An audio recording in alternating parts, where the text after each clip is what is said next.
দর্শক ক্রাইম ওয়াচে আপনাদের প্রত্যেককে স্বাগত জানাচ্ছি। আমি শফিক শাহিন। আশা করি যে যেখানে আছেন ভালো আছেন, নিরাপদে আছেন।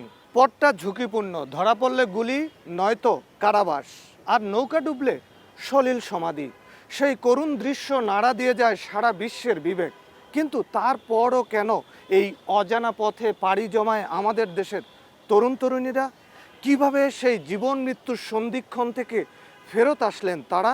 শোনাবো সেই করুণ গল্প। তবে তার আগে মিরপুরে নিয়ে যেতে চাই আপনাদের এক বীর জননীর গল্প শোনানোর জন্য, যার মেয়ে পাচার হয়েছিলেন ভারতে, বিক্রি হয়েছিল পতিতালয়ে।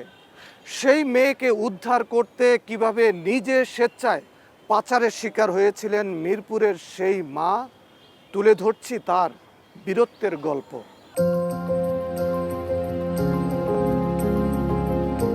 রাজধানীর পল্লবী এলাকার বেড়িবাঁধের পূর্ব পাশে শত শত আধা পাকা টিনের ঘর। এলাকাটিকে আটকে পড়া পাকিস্তানিদের বিহারি পল্লী হিসেবেই সবাই চিনে। তবে বিহারিদের ফাঁকে দেশের বিভিন্ন জেলা থেকে আসা নিম্ন আয়ের কিছু মানুষও এখানে ঘর পেতেছে, যা অস্থায়ী। এমনই এক দম্পতি চাঁদপুরের সোহান ও রূপা, এটি তাদের ছদ্মনাম। ক্রাইম ওয়াচ টিম যখন পল্লবী বেড়িবাঁধ এলাকায় পৌঁছায়, তখন আমাদের পথ দেখাতে আসেন সোহান। তাদের ঘর পর্যন্ত পৌঁছাতে আঁকাবাঁকা পথ পাড়ি দিতে হয়। এই বিশাল বস্তি জুড়ে সহায় সম্পদের অভাব থাকলেও পুরো এলাকা ঠাসা খুপড়ি ঘরে।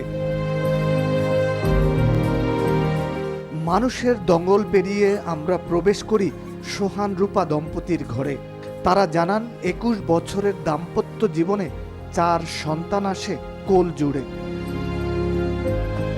বাস চালকের সহযোগীর কাজ করায় সংসার চালানো দায়, এমনটি বুঝতে পেরে কাজ খুঁজছিল তাদের বড় মেয়ে লুসি। পল্লবী সি ব্লকের কাল্লু ও সোহাগ বিউটি পার্লারের কাজের কথা বলে তাকে সাতক্ষীরা সীমান্তে নিয়ে যায় বলে জানায় লুসি। সোহাগ আমাদের বাসায় আসতো, আসার পরে বললো যে একটা কাজ আছে, তুমি যদি করো তাহলে তোমার আমি দিব।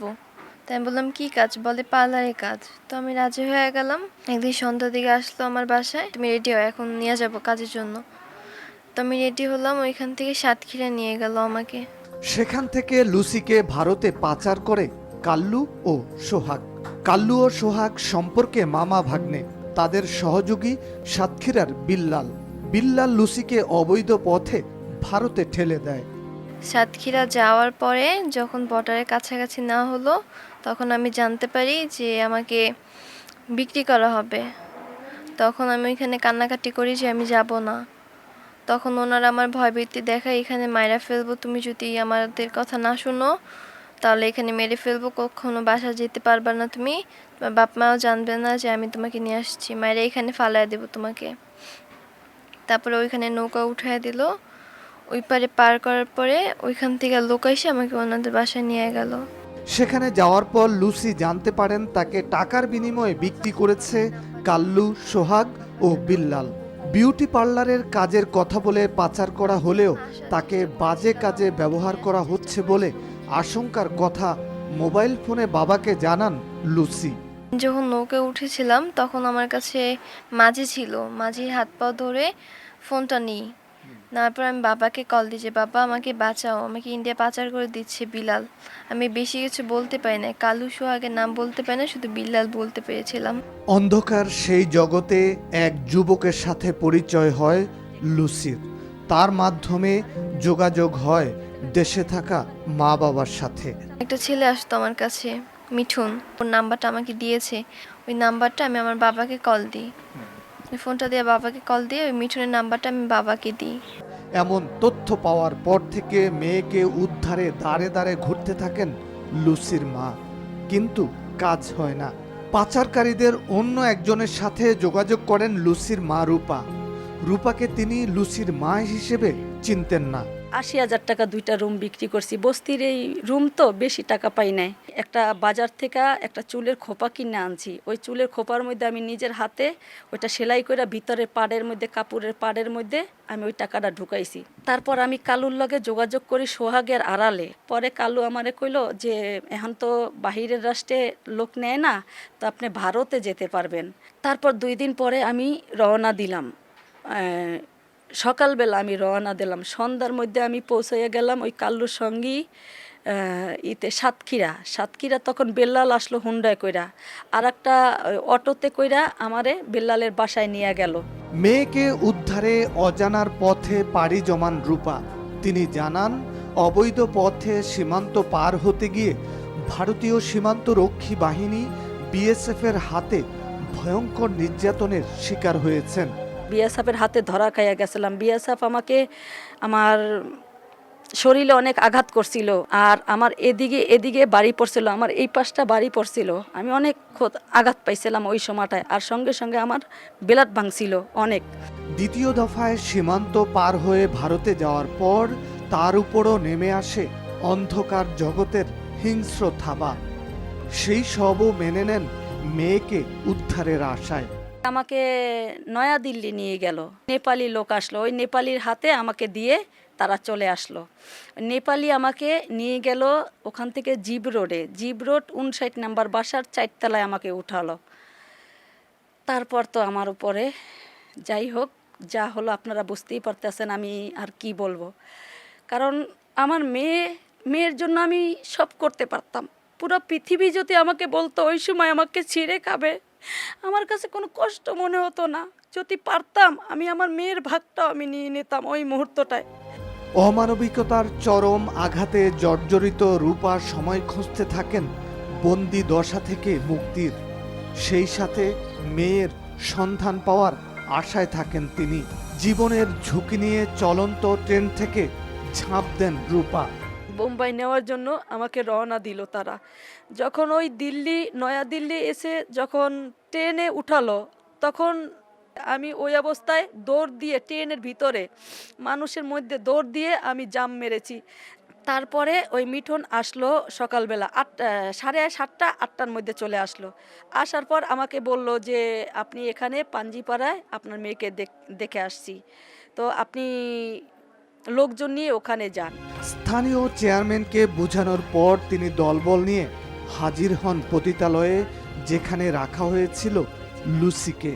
জিজ্ঞেস করতে করতে আমি চেয়ারম্যানের ওই যে অফিস আছে অফিসটা আমি চলে গেলাম। তারপর আমি তার হাত পা জড়িয়ে আমার ওনার আঁচলটা পাইতা তার কাছে আমি আমার মেয়েরে ভিক্ষা চাইলাম, যেভাবে ওকে আমার সন্তানের আমার বুকে ফিরাইয়া দেন। চেয়ারম্যান কি করলো, তার ছোট ভাইরে ফোন দিয়ে বলে কি যে এই 30-40 জন লোক নিয়ে আয়, আমি একটু এক জায়গায় যাব। আমাকে বললো চলেন ওখানে যাব। আপনি আপনার মেয়ের কাছে যাওয়ার পরে আপনি শুধু এইটা ফলো রাখবেন, আপনার মেয়েকে হাত থেকে ছাড়বেন না। আমার কাছে 2.5 লাখ টাকা চাইলো, যে মেয়ে নিতে হলে 2.5 লাখ টাকা দিতে হবে চেয়ারম্যান সাহেব। তো ওই অবস্থায় চেয়ারম্যান আমাকে বললো কি আপনি চলেন আমার সামনে চলেন, আপনার মেয়েকে নিয়ে চলেন, তো দেখি কে আটকায় আমাকে কে বাধা দেয়। এটা বলে আমি ওর হাত ধরে আমি তার সামনে হাঁটলাম। আর 8টা 8:30 ওখান থেকে বের হয়েছি আমরা। ওখান থেকে যখন গাড়িতে উঠলাম, ওই গাড়ি টান দিয়েছে, সারা রাত চালাইছে। তারপরের দিনকে আসরের টাইমে আমাকে কলকাতায় নামাইয়া দিয়েছে, কলকাতা শিয়ালদায় নামাইয়া দিয়েছে। রুদ্ধশ্বাস সেই অভিযানের পর রূপা ও লুসি পৌঁছান বাংলাদেশ সীমান্তের কাছাকাছি। সীমান্ত পার হতে গিয়ে ধরা পড়েন বিএসএফের হাতে। পরবর্তীতে বিজিবি বিএসএফের পতাকা বৈঠকের পর মেয়ের হাত ধরে দেশে আসেন রূপা। দুপুরে ধরা খেলাম, সারাদিন রইলাম। তারপর আমাদের পাশে বসালো, এরকম বসিয়ে তারপর তারা কাগজপাতি জমা দিয়ে আমাদের ওই পতাকা বৈঠক করে আমাদের হ্যান্ডওভার করলো। জীবন বাজি রাখা সেই অভিযানের পর এখন রূপার লড়াইটা অন্যরকম। পাচারকারীদের স্বজনদের হুমকিতে নিজ দেশকেই পরবাস মনে হচ্ছে সোহান রূপা দম্পতির। এই দেশে এখন যে আমার পরিস্থিতি, আমার সর্বশেষ, আমার কিচ্ছু নাই। আমি যে নিজে এক পা বাইরে দিব, আমার এটাও ঘৃণা নিজে মনে হইতেছে। আমি বাইরে পা দিতে পারতাছি না। যে অবস্থায় তারা আমাকে হুমকি দিচ্ছে, আমাকে মাইরা ফালাইবে, আমরা তাদের এই ব্যবসার ক্ষতি কইরা দিছি, এই কারণে আমাদের পুরো ফ্যামিলি গুম কইরা দেবে। এরা যেভাবে আমাদের সঙ্গে করতেছে, পৃথিবীর সমস্ত টাকা দিলেও এই মান সম্মান, এই ক্ষতিপূরণ আমি পাবো না।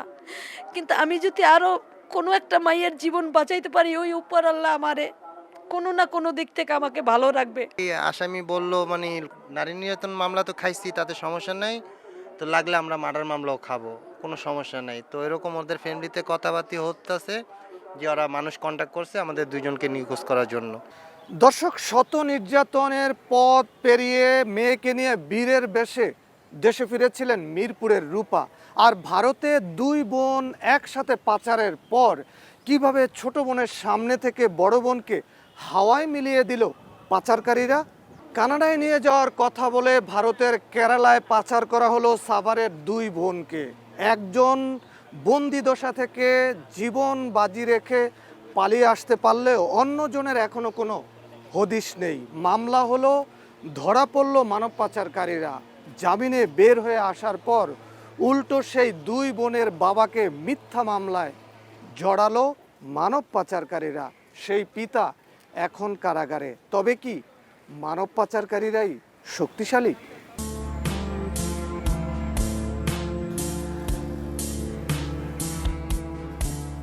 ক্রাইম ওয়াচ টিমের যাত্রা সাভারের জামসিং এলাকায়। গ্রাম্য পরিবেশ পার হয়ে কয়েক কিলোমিটার ভেতরে পৌঁছাই আমরা। আমাদের পথ দেখাতে এগিয়ে আসা এই মায়ের যন্ত্রণার পাহাড়টা যে এত ভারী তা আগে বোঝা যায়নি। সামাজিকতা ও আইনগত কারণে নির্যাতিতার মা হিসেবে তার আসল পরিচয়টাও প্রকাশ করা যাবে না, তাও বুঝতে পেরেছি গল্পের শেষের দিকে। আধা পাকা কাঁচা মেঠো পথ পাড়ি দিয়ে ক্রাইম ওয়াচ টিম পৌঁছায় দুঃখিনী মায়ের আঙিনায়। 5 মেয়ে ও এক ছেলে সন্তানের জননী জানান, অভাবের সংসারে মাথা গোজার ঠাঁইটাও অন্যের দয়ায় হয়েছে। পা না চললে খাবার জোটে না, তাই জীবন ধারণের জন্য মেজ মেয়েকে বিদেশ পাঠানোর আলাপ চলছিল। পাশের বাড়ির নীলু বেগম ও তার স্বামী মোতালেব জানান, তাদের মেয়ে কানাডায় থাকে, ভালো বেতনে চাকুরি করে, চাইলে সেখানে পাঠাতে পারেন দুই মেয়েকে। গ্রাম সম্পর্কে ফুবু তাহলে ভালোই তো নিয়ে দেবো। আমার মেয়ে থাকে আজকে 2 বছর ধরে, আগেও থাকেছে আবারও গেছে আমার মেয়ে। আমার মেয়ের অসুবিধা না, এরকম হাজার হাজার মেয়েরা যাইবেনছে। আমার মেয়ের সাথে আরও মেয়ে আছে 20-25টা। অনেকে রানবো পারবো, খালা বোনজিরা মিলে জিলে থাকবো, তো খুশি পাইলাম। ফুবুর কথা একটা আত্মবিশ্বাস এলো। এই আত্মবিশ্বাসে 20,000 টাকা দিছি, তারপরে আবার 2,30,000 টাকা দিছি, তাহলে 2.5 লক্ষ হইলো না। এই 2.5 লক্ষ টাকার বিনিময়ে 2 মেয়ে নিয়ে গেলো। কানাডায় নিয়ে যাওয়ার কথা বলে মোতালেব দুজনকে সাতক্ষীরা সীমান্তে নিয়ে যায়। সেখান থেকে তাদের ভারতে পাচার করা হয় বলে জানান ফিরে আসা দু বোনের একজন। মোতালেব নানা এই শম্পা খালার নাম্বার দিছে, আমাকে ওই ইন্ডিয়ার নাম্বার দিছে, আবার ওই দালালে যে অমিত দা হ্যার নাম্বারও দিছে। ওই নানায় আর ওই যে ওই শম্পা খালার বান্ধবীর বাপে একসাথে আমরা ব্যানে করে অনেক দূর আইছি। পরে যাইতে যাইতে যাইতে যাইতে যাইতে অনেক দূর যাওয়ার পরে ওই দালাল দিয়ে রাস্তায় খাড়া রয়েছে, ইন্ডিয়ার দালাল। ইন্ডিয়া পার হওয়ার পরে যে মালিক অমিত দা, সে ফোন দিছে, বলছে যে তোমরা ভালো মতন পৌঁছাইছো। আমি হ্যাঁ পৌঁছাইছি। পরে কইছে আচ্ছা আমার লোক আসবে, তোমাদের নিয়ে আসবে আমার কাছে। ওপারে যাওয়ার পর স্বপ্নভঙ্গ হয় দু বোনের। বুঝতে পারেন বিউটি পার্লারের কাজ তো দূরে থাক, উল্টো তাদের বাধ্য করা হচ্ছে পতিতাবৃত্তিতে। এরা তো বিউটি পার্লার কাজের কথা নিছে, এখানে বলে খারাপ কাজের লেগে নিব। পরে বলছে যে তুমি জানো না, ওই যে গোপালদার বউ বলছে ওই ইন্ডিয়ার দালাল। আমি বলছি না, কয় কি এরা বিউটি পার্লার কাজের কথা বললেই নিয়ে আসে, কিন্তু এই কাজের জন্যই সবাই যায়, এরা সবাই যাই নিয়েই যায়। তো তোমরা যাই না শুনে, আমি না আমরা তো গেলা জানি না, জানলে তো আমরা আসতামই না জীবনে, আমাদের তো না যাই না, আমি তো কথা বলে নিয়ে আসছি। কান্নাকাটি করে দেশে ফেরত আসেন দু বোনের ছোটজন সুমাইয়া। তার বড় বোনকে মুহূর্তেই চোখের সামনে থেকে বিচ্ছিন্ন করে দেয় পাচারকারীরা। রেডিমেড হয়ে হোটেল থেকে বাইরেছি, পরে আমাদের আর একটা হোটেলে নিয়েছে খাওয়ার লেগে, খাইয়া দেয়। ওই লোকটা আসতে রাস্তা খাটাচ্ছে, পরে আমার বাই করে দিয়ে আমার বোনের এনে গাড়িতে টান দিয়ে নিয়ে গেল গা। আমি মানে ঘুরে আর দেখতে পাইনি আমার বোনের কই নিয়ে গেল। আর আমি ওই লোকের কাছে, আর ওই জায়গায় চিনি না তো, আমার কথাও বলতে দেয় না, তাই আমি কি করব। জানতে পারেন মোতালেব তাদের ভারতীয় দালালদের কাছে বিক্রি করেছে কয়েক লাখ টাকায়। সেখানে তাদের নামে ভারতের কার্ডও তৈরি করা হয়, যেখানে তাদের নাম ও পিতার নাম পরিবর্তন হয়ে যায়। ইন্ডিয়ার কার্ডটা আমাকে 2 বোনের হাতে দিল, বলছে যে এই কার্ড দিলাম, এখন তুমি কলকাতার মানুষ ইন্ডিয়ার হইলে তোমার জিজ্ঞাসা করলে এই যে নাম ঠিকানা বলবা। তখন আমি এটা নিয়ে বললাম যে আমার নাম তো এটা না, আমার নাম এটা কেন, আমি মুসলমান মেয়ে, হিন্দু, আমার নাম, বাবার নামও হিন্দু, আমার নাম পূজা সরকার। আমার বোনের হাতে এরকম কার্ড দিছে, আমার হাতে এরকম কার্ড দিছে। আপনার বোনের নাম কি হয়ে গেল? ওখানে আমার বোনের নাম হয়ে গেল রেখা সরকার। আর বাবার নাম? বাবার নাম একই, 2 বোন যে। সুমাইয়া ফেরত আসার পর মোতালেব নীলু দম্পতির বিরুদ্ধে মেজ মেয়েকে উদ্ধারের আশায় মামলা করেন তার বাবা। গ্রেপ্তার হয়ে কারাগারে যাওয়ার পর জামিনে বের হয়ে এসে উল্টো পাচারের শিকার মেয়ের বাবার বিরুদ্ধে মামলা দেন পাচারকারীরা। এখন সেই মামলায় গ্রেপ্তার হয়ে কারাগারে এই পিতা। এখন তো তারা আমাদের চিনে না, উল্টো আমার বাবার নামে মামলা করছে, আমার বাবার ধরে নিয়ে গেছে। এখন বলে তাদের মেয়েরে, তার মেয়েরে বলে আমার বাবা পাচার করে দিছে। আমার বোনও হারালাম, বাপও হারালাম, এখন হারাই আমাদের উপরে আরো মামলা করছে যে আমরা তার মেয়েরে পাচার করছি। আমার স্বামী কাজ করতে পারে না, সে এলো একটা অ্যাক্সিডেন্ট হয়েছে, তার হাত হলো সিলি করে, সে কোনো কাজ করার পর না, আমি মেশিন কাজ করি, সে একবার শিকার পারি চাষা, আর একবার আমি কাজ মনের শক্ত করি, আমার তো সংসার করতে হবে, বাঁচতে হবে, পোলাপান বাঁচাইতে হবে, আমার নাতিদের বাঁচাইতে হবে, আমি কি করব। অবশেষে জানা গেল 2 বোনের মধ্যে বড়জনকে ভারতের কেরালায় বিক্রি করে দেয়া হয়েছে, যেখানে আছেন মানব পাচারকারী মোতালেবের মেয়ে শম্পা নাম ধারণকারী এমি। এমির সাথে পাচারের শিকার বড় বোনের ছবিও আছে বলে দাবি করে দেশে ফেরত আসা সুমাইয়া। মোতালেব নানা বলে আমাদের চিনে না, আমরা তার মেয়েরে নিয়ে নিই, কিন্তু তার মেয়ের সাথে তো আমার বোনের ছবি, তাহলে আমার বোনের যদি না নিত তাহলে আমার বোনের সাথে আর মেয়ের ছবি আসলো কিভাবে? আর এটা হলো এই বাংলাদেশের না, এটা হলো এই ইন্ডিয়ার ছবি। এটা কোন এলাকার? ওই যে ইন্ডিয়া যে কেরালা নিয়েছে, কেরালার ছবি এটা, তাহলে এই জন্য এই ছবিটাই প্রমাণ। পাচারের শিকার এই পরিবারটি জানায় পাচারকারী মোতালেব নীলু দম্পতির হুমকির মধ্যে আছেন তারা। এমনকি পাচার হওয়া মেজ মেয়ের ভবিষ্যৎ নিয়েও শঙ্কিত। তারা জানান মামলা করার পর এখন আর মেয়ের সাথে যোগাযোগও করতে পারছেন না তারা। মালিকের ফোন করে, হ্যাঁ আপনি এত টেনশন করে জব তো আমিই চাবো আপনার কাছে, আপনি মেয়ে গেল, মেয়ে কোথায় গেল, সে জব আপনি আমার কাছে চান কেন? আপনিই তো বুঝবেন আপনি মেয়ে কই আছে। আমার উল্টা কয়, এখন না আপনি মেয়ে পাঠাচ্ছেন, কই পাঠাচ্ছেন, এটা আপনি খোঁজ নন। সেই 8 তারিখে আমার বোনের সাথে শেষ কথা হয়েছে, আজকে যে 8 তারিখ যায় 9 তারিখ, 9 মাস পড়ে গেছে, আমার বোনের সাথে কোনো যোগাযোগ নাই, কথা নাই। এজন্য আমার বাবা পরে বাধ্য হয়ে কেসটা করছে। পাচারের শিকার এই পরিবার থেকে পাচারকারী মোতালেব নীলু দম্পতির বাড়ি পায়ে হাঁটার দূরত্ব। সেখানে গিয়ে দেখা যায় তাদের বাড়ির মূল ফটক তালাবদ্ধ। এলাকাবাসী ও পাচারের শিকার পরিবার জানায় সুবিধামতো সময়ে মোতালেব নীলু দম্পতি বাড়িতে আসে, আবার কাজ সেরে সটকে পড়ে। শ্রম বিক্রি করতে গিয়ে মরিশাসে ইজ্জত হারালেন উত্তরার মেয়ে আসমা। কতটা পাশবিকতা নেমে আসলে মেয়েকে ছাড়াতে গিয়ে নিজেকে পণ রাখতে পারেন তার পিতা। চাকুরির প্রলোভনে মরিশাসে গিয়ে নিজের মান সম্মান ইজ্জত সব হারালেন উত্তরার মেয়ে আসমা। মেয়েকে মুক্ত করতে গিয়ে নিজেকে পণ হিসাবে সঁপে দিলেন তার বাবা। বাবা আর মেয়ের সেই গল্পটা কতটা ভয়ঙ্কর, কতটা নির্মম।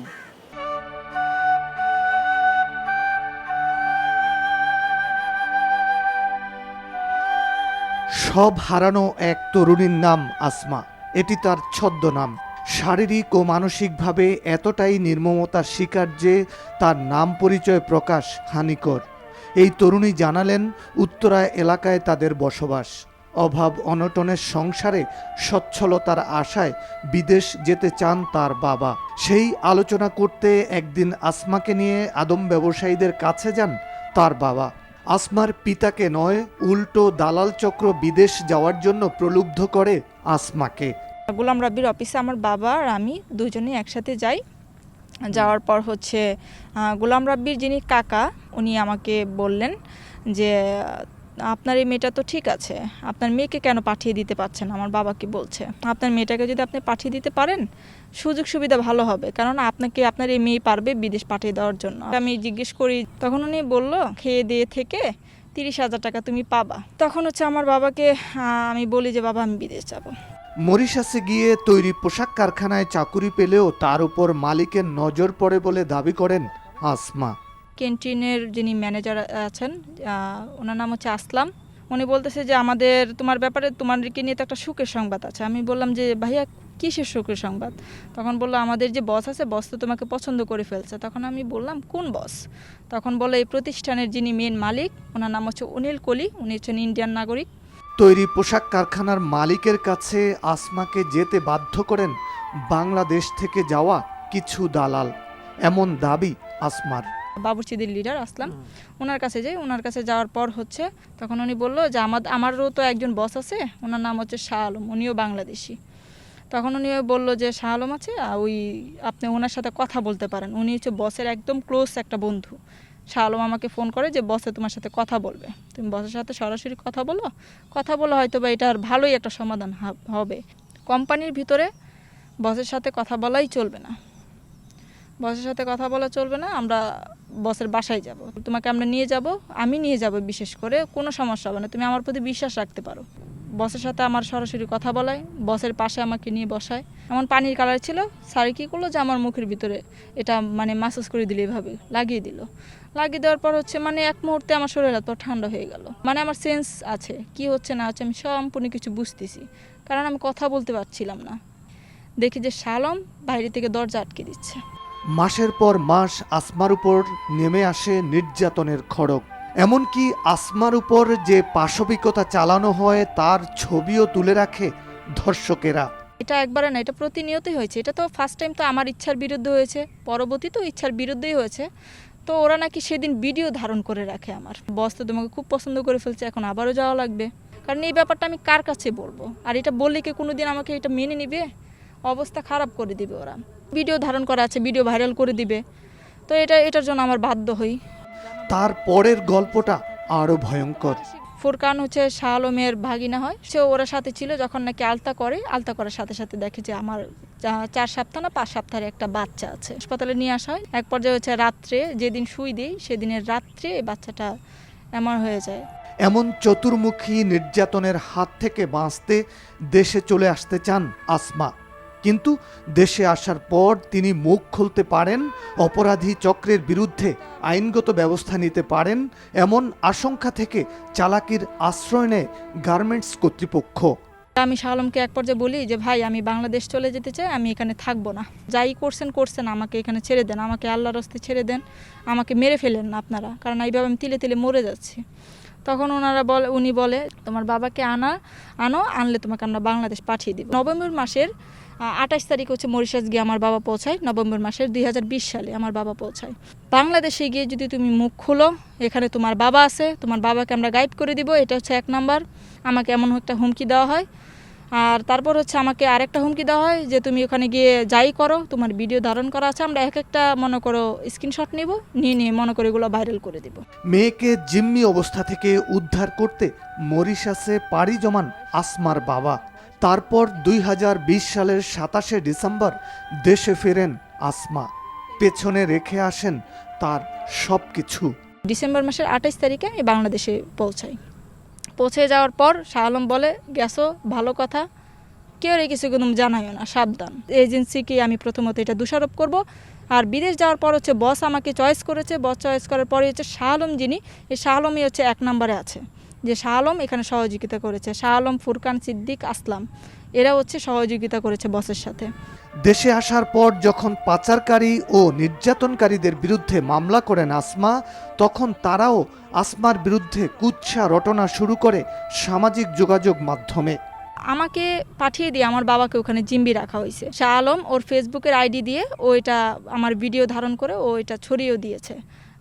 যেটা ও বলেছে সেটা ও করেও দেখাই দিয়েছে। শাহ আলম নিজের ফেসবুক পেজে আপ করা ভিডিওতে দাবি করেন আসমার উপর নির্যাতন চালানো হয়নি, উল্টো পালিয়ে এসেছে আসমা। তারে দর্শনের যে অভিযোগটা এটা পুরোপুরি মিথ্যা, এটা বাস্তবে আসলে কোনো প্রমাণ নাই। সে কেন এটা করলো এবং সে বাংলাদেশে যাওয়ার পরে এই ধরনের একটা অভিযোগ নিয়ে আসছে, অথচ এখানে তার সাথে আমার খুব ভালো সম্পর্ক ছিল। 1 কোটি টাকা চাইছিল আমার কাছে বাড়ি কেনার জন্য, ওই টাকা না দেওয়াতেই কি সেই এগুলা যাওয়া শুরু করছে বাংলাদেশে, তাও এখান থেকে যাওয়ার 7 মাস পরে।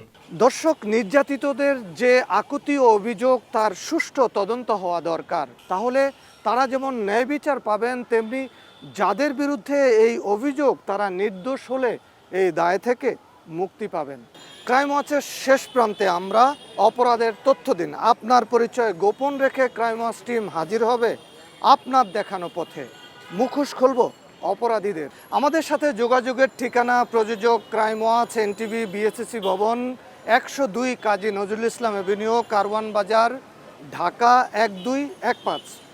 আমাদের ইমেল করতে পারেন crimewatch@ntvbd.com। এই ঠিকানায় ফেসবুকও আমাদের পাবেন, facebook.com/crimewatchntv। এছাড়া এই অনুষ্ঠানটি পুনরায় দেখতে ভিজিট করুন www.ntvbd.com এই ঠিকানায়। এছাড়া এনটিভির জনপ্রিয় সব অনুষ্ঠান ও খবরের আপডেট জানতে ভিজিট করুন আমাদের ইউটিউব ও ভেরিফাইড ফেসবুক পেজ। বিদায় নেবার আগে জানাতে চাই কারা কিভাবে অবৈধ উপায়ে মানব পাচার করে, মানব পাচারের শিকার তরুণ তরুণীরা কিভাবে জীবন মৃত্যুর সন্ধিক্ষণ থেকে ফিরে আসলেন, সেই সব ভয়ঙ্কর গল্প আগামী পর্বে তুলে ধরা হবে। সবাই ভালো থাকুন, নিরাপদে থাকুন। অপরাধ ও তার শেষ পরিণতি জানতে দেখুন ক্রাইম ওয়াচ।